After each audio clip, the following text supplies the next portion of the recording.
Tai buvo ištrauka iš Trumpo kreipimosi į Kongresą ir jame matėme demokratę Melanie Stansbury, kuri laiko ženklą "tai nėra normalu" ir jį išima iš rankų republikonas Lansas Goodenas ir šiek tiek juokinga, man tiesiog primena labai Rusijos protestus, kai suminėjo žmonės už popieriaus tuščio lapo laikymą arba ant kurio parašyta du žodžiai rusiškai, dva slova. Согласитесь, как вы думаете, если здесь просто сказать два слова, меня за это сейчас арестуют или нет? Вас уже задерживают. Вышел с пустой бумажкой.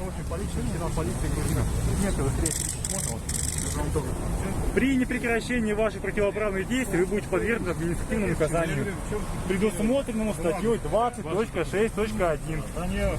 Требую немедленно прекратить ваши противоправные действия. Какой целью находитесь? Повторяю, требую прекратить ваши противоправные действия. Домой. Продолжаем.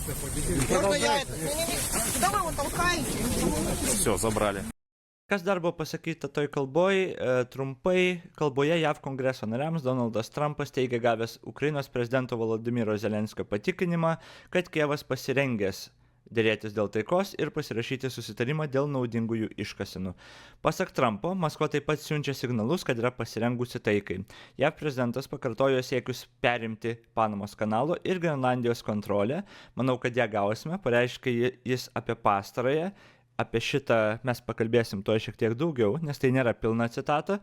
Balandžio 2 dieną JAV įvesianti muitus visoms šalims, kurios apmokestinančios amerikietiškas prekes, tvirtino Trumpas.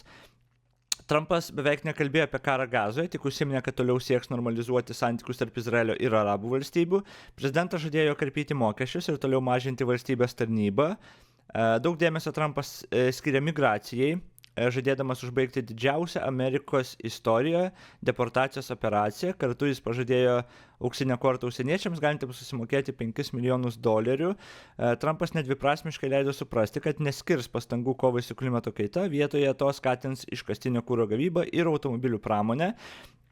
Svarbių savo priešų JAV prezidentas paskelbė vadinamąją wokeness kultūrą, žadėjo riboti lyties keitimo procedūras, neleisti transportininkams varžytis moterų sporto šakose. Kalbą Trumpas pradėjo palygindamas save su George'u Washingtonu, kuris esą yra antrasis geriausias JAV prezidentas po jo paties, užbaigė žadėdamas aukso amžių ir JAV vėliavą Marse. O dabar grįžtam prie Trumpo pasisakymo apie Grenlandiją ir pažiūrim pilną iškarpą. And I also have a message tonight for the incredible people of Greenland. We strongly support your right to determine your own future. And if you choose, we welcome you into the United States of America. We need Greenland for national security and even international security, and we're working with everybody involved to try and get it. But we need it really for international world security, and I think we're going to get it. One way or the other, we're going to get it. We will keep you safe. We will make you rich, and together we will take Greenland to heights like you have never thought possible before. It's a very small population, but very, very large piece of land and very, very important for military security. America is once again standing strong against the forces of radical Islamic terrorism. Taip, Trumpas pasisako, kad bet kokiu būdu, vienu būdu ar kitu turės Grenlandiją, tai aš nežinau, tai yra tiesiog grasinimas ir toliau Trumpas dėrybas tęsia. Aišku, aš nežinau, Lietuvoje dar per anksti atsakymą kažkokį gauti, bet iš Budrio ir Nausėdos tikėsiuos atsakymų, kad mes neutralios pozicijos laikysimės ir vėl tylėsim, nes bijosim. Bet jo, toks nuostabus tiesiog pareiškimas, viskas tvarkoj, bet juokingiausia tai, kad prezidentas, kuris ten sakosi, jokių karų nepradėjęs ir panašiai, nes Bidenas taigi visus karus pradėjo, kas beje aišku yra melas, bet dabar jis žada garantus Grenlandijos žmonėm ir jų saugumą užtikrint.